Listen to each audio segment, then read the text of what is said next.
Action. Today I'll be speaking about gun control. And with gun control, we have to go back to the United States Constitution. And in the United States Constitution, there was an amendment that was enacted in 1791. And in this amendment, it reads, "A well-regulated militia being necessary to the security of free state and the right of the people to keep and bear arms shall not be infringed." Gun control is a very heavily debated topic. You have the debate on two ends of the spectrum. The battle really is between public safety and our personal freedoms. The Second Amendment gives us the right to bear arms, like I said, which was enacted in 1791. But by about 1934, National Firearms Act was put into force. This was the very first restriction with the gun, or our First Amendment, and having our gun rights. With the National Firearms Act, what we had was a fully automatic weapon. If you had a fully automatic weapon or you wanted to purchase one, at this point you were required by the buyer to have a background check prior to. And I do believe that there was a transfer of weapons fee that you would have to pay along with that.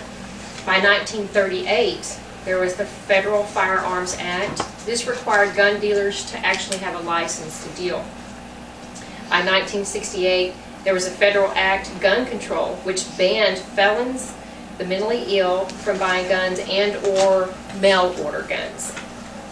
Basically, these are some of the most regulated restrictions that have been put on owning guns since the Second Amendment. Now, some states do use their own gun control legislation. Like states, some have CHL, some is just open carry, some can have concealed carry. Now, Illinois and New York, these are the most restricted states. Even though they are the most restricted and putting great restrictions with gun control, they still have per capita crime rates, or high crime rates. Now, Texas and Arizona have the most relaxed gun controls, which I think is great, being that Texas, we're right along the Mexican border. There's a lot of ranchers and things that it's very important for them to have these guns and have the rights and freedom to use them to protect their property and their families.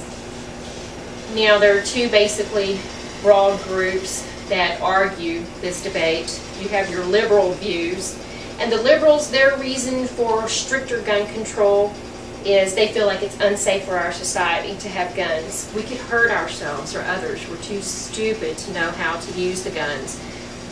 They also believe that homicides and crimes are higher if everyone can have a gun.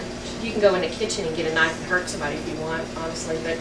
And then accidents with children. Now, I do lean toward that. I do believe that it's a tragedy when there are accidents with children. I do believe the gun owners, though, need to be responsible, need to be smart, and keep these up and out of reach of children.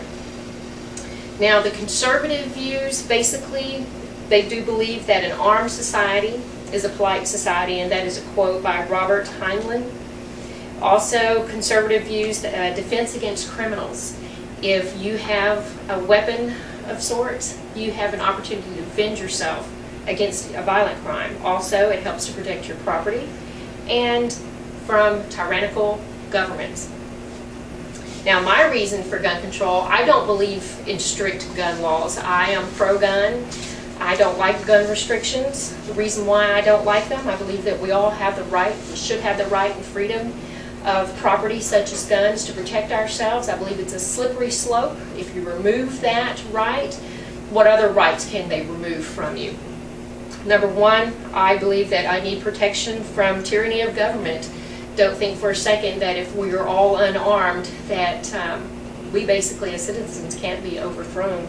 Also protect my family from violent crimes, and I think it's important for me to teach my boys how to use guns, how to have the safety and protection about gun laws, and so that someday my children will know effectively how to use guns and they can protect themselves, their property, and their families. Also, I think it's important for me to have that so I can protect my property, and my property are my children. One thing that I believe a lot of liberal viewers don't take into account is that if we enact these strict laws on gun control, that criminals, believe it or not, don't follow the law. That's why they're criminals. So don't think for a second that a criminal is going to think, oh, well, gee, we have these gun laws, I better not carry a gun. No, criminals are going to carry a gun regardless or not. So now we have violent people that are not going to obey the laws, and you have your citizens that will. So now keep in mind that the right to bear arms actually makes everyone safer, even those that oppose it. Now, if violent criminals or people that don't follow the gun laws know that you have the opportunity or the right to carry one, then they're less likely to offend you. One thing to keep in mind too is that good innocent people, like I said earlier, they will comply with whatever gun restrictions or laws that they might be imposed upon them. But this forces these innocent, law-abiding citizens to give up a means to defend themselves. And one thing that I really thought about is like the war on drugs. We have all these restrictions and war on drugs and all these defenses toward it. Really, has the war on drugs eradicated the drug problem? No. And I don't believe a war on guns and keeping us from being able to have guns and use guns as a personal freedom is not going to keep us from having crimes. It's just going to keep us safer. Now, our founding fathers recognized this, that our greatest threat to safety and well-being of freedom does not lie with just foreign governments alone, but it can also lie with our own governments. This is something that our United States Constitution was framed on by these founding fathers.